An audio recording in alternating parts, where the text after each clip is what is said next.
justice is no longer blind in America. Today it's driven by politics. Example number one is President Trump. They say it's unprecedented to bring charges against a former president. You're damn right it's unprecedented. We've never had a president of the United States who was making hush money payments to a porn star and then falsifying business records to cover it up. Yeah, that's unprecedented. Hold on, Mr. Attorney General. Did you ever have a family member profit off of the notoriety of any case that you sat over? Say again, you're asking yes or no? You're asking me to comment on a case currently. Well, it seems you're connecting the dots, Mr. Attorney General. I'm just asking you as to a general principle, but you are aware that Judge Merchan's daughter was profiting off of this prosecution. I noticed Mr. Gates, who took you on first, is not here now. And that's unfortunate because he is living testament to the fact and direct evidence that you have not weaponized the Justice Department. He was investigated for sex trafficking, and while many expected a prosecution, you chose not to prosecute this very active Republican. A fiery hearing today on Capitol Hill as Attorney General Merrick Garland testifies during a Republican-led hearing.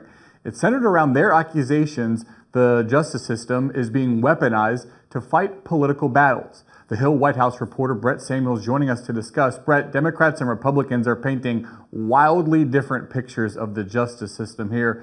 Give us an overview of what we saw during this hearing. Yeah, absolutely. You know, this is sort of what these hearings have become as far as a standard, that they devolve into sort of these two tracks where you have Democrats saying one thing, Republicans saying another, and sort of picking different battles. And that was absolutely the case with Attorney General Garland today, where you had Republicans essentially trying to press the Attorney General on this idea that the Justice Department is being unfairly weaponized, as they say, against former President Trump in the wake of his guilty verdict in New York on this hush money trial that took place, where he was found guilty on all 34 felony counts there. And then you have Democrats trying to push back on that narrative and say that, in fact, you know, the idea that a former president is not immune from being prosecuted proves that the Justice Department is working fairly, you know, that it's prosecuting those who have actually done wrong. And then in the middle of it, you had Attorney General Garland, who in sort of an unusual fashion for him, as you mentioned, was very fiery, very forceful, pushing back on these claims, essentially saying Republicans were spreading conspiracy theories by saying that the Justice Department was involved with this New York prosecution at all. So certainly this was something that got the Attorney General riled up in a way that we don't often see from them.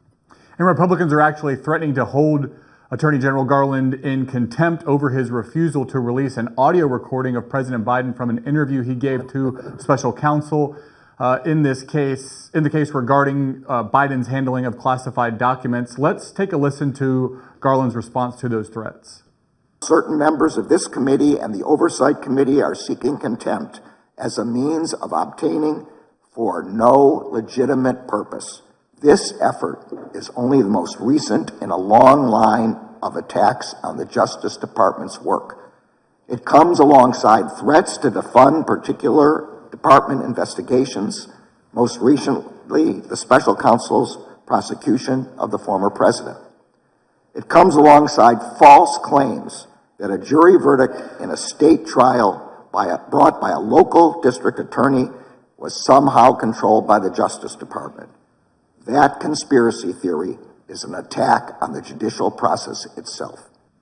Now, Brett, Garland really tried to make it clear that he is not interfering in these sensitive investigations. Absolutely. You know, this is sort of the fight that we're seeing play out between Merrick Garland, the Attorney General, and really even the Biden administration as a whole, between them and former President Trump and his allies, where on the one hand you have former President Trump banging the drum, saying that these criminal charges against him stem directly from the Biden White House and the Biden Justice Department. His allies are echoing those claims, threatening to withhold funding because of that, threatening to hold Merrick Garland in contempt because he won't comply with, as you said, this request for audio of the interview between President Biden and Special Counsel Robert Hur.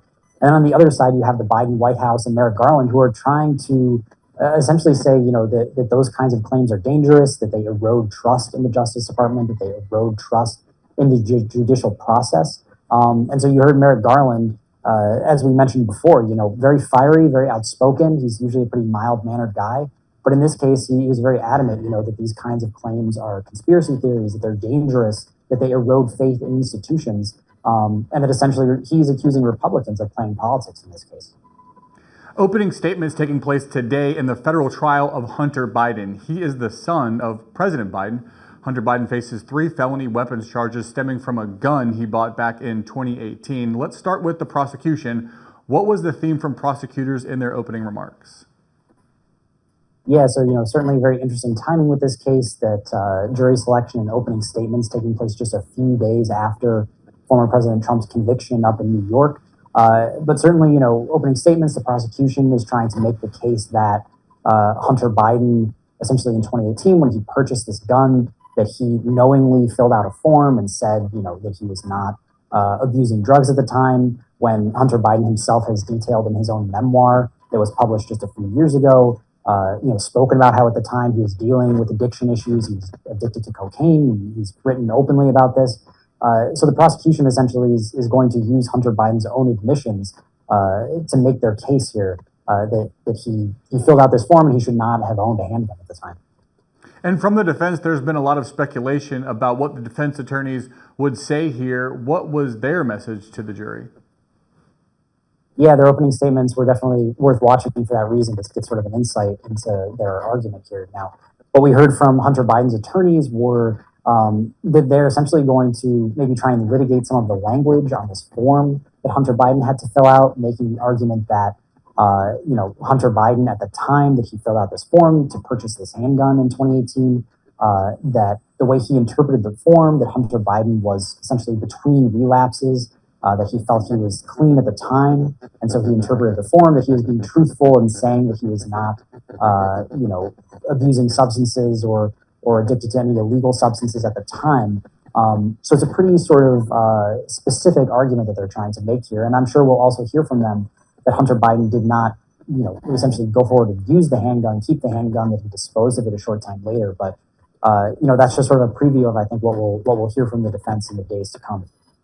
Former President Trump faces sentencing next month after being convicted on 34 felony counts in that hush money case out of New York. We're hearing a lot from Republicans who say the judge in the case, Judge Juan Merchan, should not put Trump in jail or place him on house arrest. What are they arguing? So the timing of this sentencing is really critical because it comes just a few days before the Republican National Convention is set to open in Milwaukee. And Republicans, as you mentioned, are really kind of essentially trying to warn against the idea of imprisoning former President Trump in any way, arguing that it will, most obviously he's the presumptive nominee for the Republicans, that it will curtail his ability to campaign, that it will hinder his ability to get out and speak to voters, and that it will be seen as essentially, imprisoning a leading political candidate and silencing him at a time when he should be out on the campaign trail. So Republicans are really kind of preemptively trying to advocate against that. Now, we should note that because Trump is a first-time offender, it would be unlikely or a little unusual if he were actually sent to prison in this case, but certainly we'll see in the coming weeks both A, how prosecutors, what they seek to pursue as far as a sentence, and then B, what the judge ultimately decides in early July as far as a sentence for former President Trump. Yeah, and Trump himself is actually pressuring the U.S. Supreme Court to step in ahead of his sentencing next month in that hush money case. It's a little bit unclear exactly what Trump is asking for here. Appeals would have to make their way through state courts in New York, right? Yeah, that's a great way to put it, that it is unclear what he's asking for. But, he posted on Truth Social, essentially railing against the idea of this sentencing that's coming up and saying that the Supreme Court must decide, in his words. Now, to your point, his appeal would go through the New York courts, so it would not essentially make its way to the U.S. Supreme Court.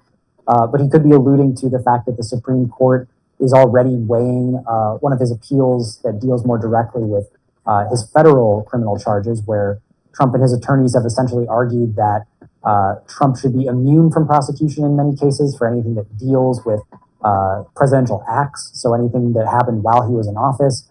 They're essentially making the case that he should be immune from that presidents should have broad immunity. Trump himself has made this claim that, if presidents don't have full immunity from anything, essentially, that they will have trouble being president. So, we're waiting to hear from the Supreme Court as far as that case goes, but that wouldn't really touch his New York case. It could certainly unwind some of the charges he's facing in Washington, D.C., and even in Florida. But But this New York case, it seems like, the Supreme Court is not the entity that he should be appealing to here. Yeah, and President Biden is labeling former President Trump clearly unhinged during a fundraiser Monday in Connecticut. He added that something snapped in Trump after his 2020 election loss. Brett, it seems like Biden is stepping up the harshness of his attacks on Trump.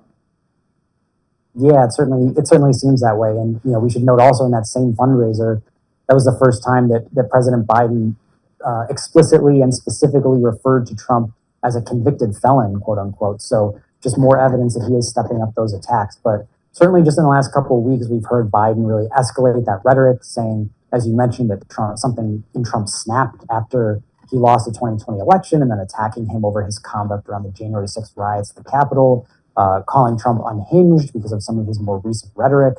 So certainly I think, we're hearing Biden try to make clear to voters what the stakes of this election are, trying to say, as he told supporters in Connecticut, that Biden believes Trump poses more of a danger now than he did in 2016 or 2020. So at a time when Biden's trying to sort of generate enthusiasm, I think trying to communicate to voters what the stakes are and what the risks are of reelecting Trump is one way he's going to do that. And President Biden says China is meddling in the U.S. presidential election on the side of Donald Trump. Biden telling the Time magazine that actually all the bad guys are rooting for Trump. What do we know about the efforts of adversaries to interfere in the coming election? Right. So, based on the last couple of cycles, certainly I think it would come as no surprise if adversaries like China, like Iran, like Russia were found to be trying to influence the U.S. election in some way. In 2020, the intelligence agencies found that Iran and Russia were trying to, essentially sow discord in the U.S. In 2016, of course, Russia was found to have tried to influence the election. So President Biden making clear that that's already happening to some degree. With the 2024 election, Secretary of State Blinken said that he had seen China, essentially trying to influence the election already. So certainly this is something that I think intelligence agencies certainly will be on the lookout for in the months to come.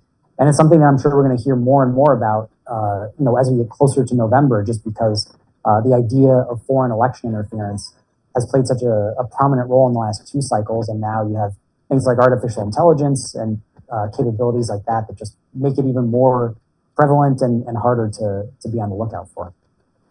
Wisconsin's Attorney General on Tuesday charged 3 people in a scheme to send pro-Trump fake electors from states in 2020. Kenneth Chesbro, James Tropis, and Michael Roman, all allies of former President Trump, who each played different roles in his 2020 campaign efforts, were charged in a state court with a single count of forgery, a low-level felony, according to court documents. What do we know about this case, and why is this just happening now?